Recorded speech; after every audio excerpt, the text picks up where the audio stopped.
Langsung saja kita ke informasi pertama dalam Hot News, di mana KPK melakukan OTT di 3 lokasi. Komisi Pemberantasan Korupsi atau KPK menangkap 6 orang dalam kegiatan operasi tangkap tangan atau OTT di wilayah Kalimantan Selatan.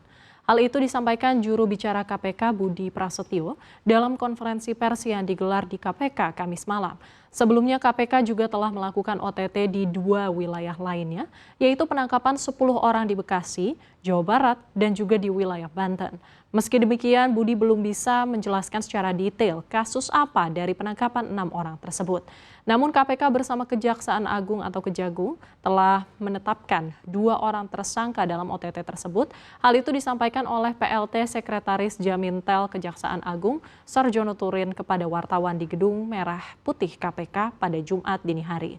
Salah satu tersangka yang ditetapkan dipastikan merupakan seorang jaksa. Sarjono menyebut OTT ini merupakan bentuk sinergitas, koordinasi, dan kolaborasi antara penegak hukum, yaitu KPK dan Kejaksaan Agung.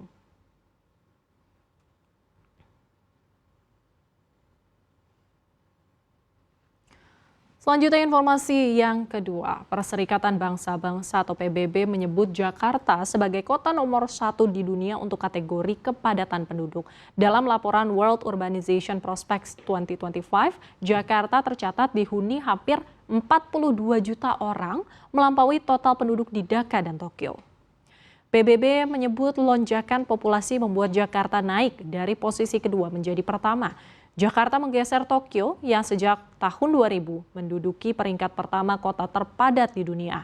Penduduk Tokyo yang relatif stabil di angka 33,4 juta mendorong kota itu turun ke posisi 3. Namun di balik pertumbuhan penduduk urban Jakarta ada ancaman yang menghantui. Sejumlah kajian memperkirakan seperempat wilayah kota dapat berada di bawah air pada 2050 akibat penurunan tanah dan kenaikan muka laut. Meski pemerintah sedang membangun ibu kota baru di Nusantara Kalimantan Timur, PBB memperkirakan populasi Jakarta justru akan bertambah 10 juta dalam 25 tahun mendatang. Penduduk Jakarta yang kian banyak juga harus menghadapi tantangan ketimpangan dan keterjangkauan yang tahun ini sempat memicu ribuan warga turun ke jalan, mencerminkan meningkatnya kemarahan atas kondisi pekerja berpendapatan rendah, termasuk pengemudi ojek dan kurir daring. PBB mencatat jumlah megacity, kota dengan penduduk lebih dari 10 juta orang melonjak menjadi 33 atau 4 kali lipat dibanding tahun 1975. Asia menjadi epicentrum urban terbesar dunia dengan 19 megacity, termasuk 9 dari 10 kota terpadat.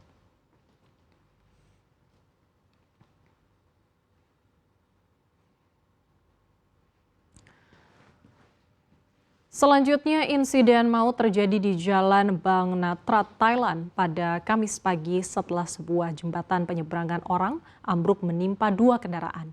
Peristiwa ini mengakibatkan 1 orang tewas dan memicu kemacetan parah di salah satu jalur utama menuju Bangkok tersebut.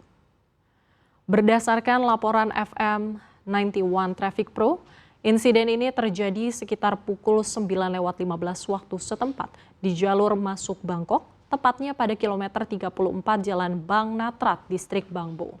Saksi mata dan media lokal melaporkan bahwa kejadian bermula ketika sebuah truk jungkit roda 18 melaju dengan bak pengangkut dalam posisi terangkat sehingga menghantam struktur jembatan penyeberangan di atasnya. Benturan keras tersebut menyebabkan struktur beton jembatan runtuh seketika dan menimpa bagian depan truk pengangkut tersebut serta kap sebuah mobil pick-up pengangkut telur yang sedang melintas di sampingnya. Petugas penyelamat dari Yayasan Ruam Katanyu mengonfirmasi bahwa pengemudi pick-up berusia 59 tahun tewas di lokasi kejadian akibat tertimpa reruntuhan beton. Sementara itu, sopir truk berusia 65 tahun hanya mengalami luka ringan. Ia langsung dilarikan ke rumah sakit terdekat sebelum diamankan pihak kepolisian untuk menjalani pemeriksaan lebih lanjut. Direktur Departemen Bina Marga Thailand, Piapong Jiwatanakul Paisarn, menjelaskan bahwa bagian jembatan yang rusak memiliki panjang sekitar 16 meter. Ia menekankan bahwa meskipun JPO tersebut dirancang untuk menahan beban vertikal yang besar, struktur beton tidak mampu menahan gaya lateral yang sangat kuat akibat hantaman truk.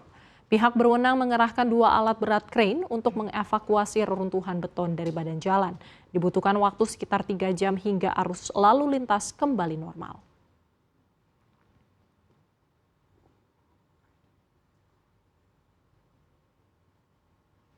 Selanjutnya, informasi dari Hot News yang terakhir. Ketegangan masih terus terjadi di benua Amerika. Militer Amerika Serikat semakin menggila menerjunkan serangan ke kapal-kapal yang diklaim terkait peredaran narkoba di wilayah tersebut.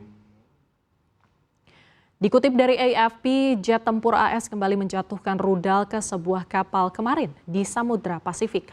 Kejadian ini menewaskan sedikitnya 4 orang. Hal senada juga dimuat Newsweek, dilaporkan bahwa serangan dilakukan atas perintah langsung Menteri Pertahanan Pete Hegseth. Serangan terbaru ini meningkatkan jumlah korban tewas menjadi 99 sejak Amerika mulai melakukan operasi pada bulan September. Total ada 25 serangan yang dilakukan, tak hanya di Samudra Pasifik. Militer AS juga menyerang kapal-kapal yang diduga terlibat perdagangan narkoba di Laut Karibia.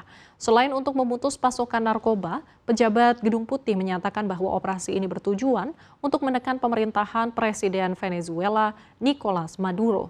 Awal pekan ini, Presiden AS Donald Trump juga telah mengawasi pengerahan militer besar-besaran di lepas pantai Venezuela. Ia menyatakan blokade terhadap kapal tanker minyak yang dikenai sanksi ke dan dari Caracas. Sebelumnya, Maduro mengklaim kampanye AS bertujuan untuk menggulingkan rezim, bukan untuk menghentikan perdagangan narkoba seperti yang dinyatakan. Militer Venezuela disebut tak gentar dengan intimidasi AS. Merujuk Times Magazine, kritikus telah menuduh pemerintahan Trump melakukan penyalahgunaan kekuasaan dengan mengerahkan angkatan bersenjata ke dalam permusuhan tanpa otorisasi Kongres. Langkah militeristik Trump ini telah memicu perdebatan sengit di Washington.